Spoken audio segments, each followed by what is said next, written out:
The Count of Monte Cristo by Alexandre Dumas is a breathtaking novel that involves double-dealing, cheating, anger, revenge, wrath, pride, greed, romance, conspiracy, secret, and etc. Throughout the reading, you catch yourself such involved with the characters so that when you realize you're trying to somehow tell them what to do or what they should be done. Besides, the eagerness only grows along the story. You can either learn a lot from the book. I reckon the author was clever enough in each details, from the description and personality of the characters to the construction to the whole plot.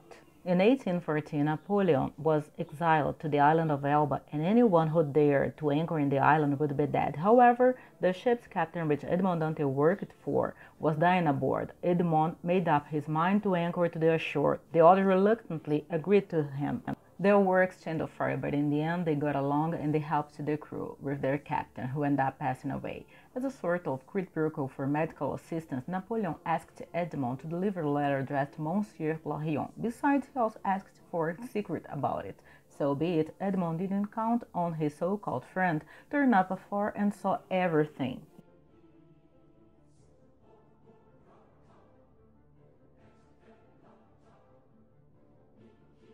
When the crew disembarked in Marseille, Danglars, one of Edmond Dantès' co-workers, was soon talking to his superior that Dantès didn't obey his orders.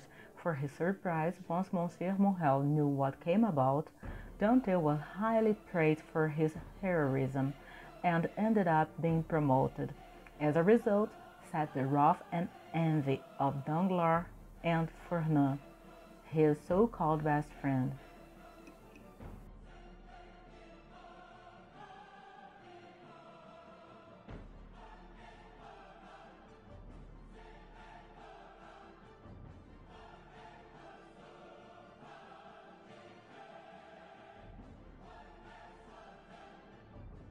And together have planned a revenge.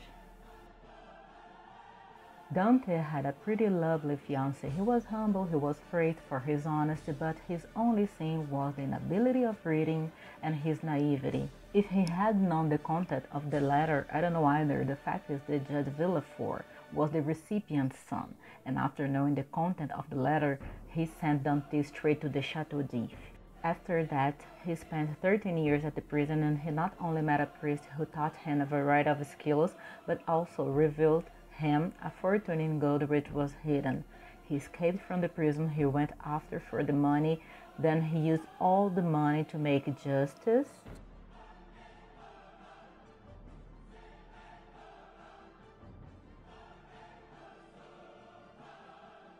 Or get revenge, whatever, on their enemies.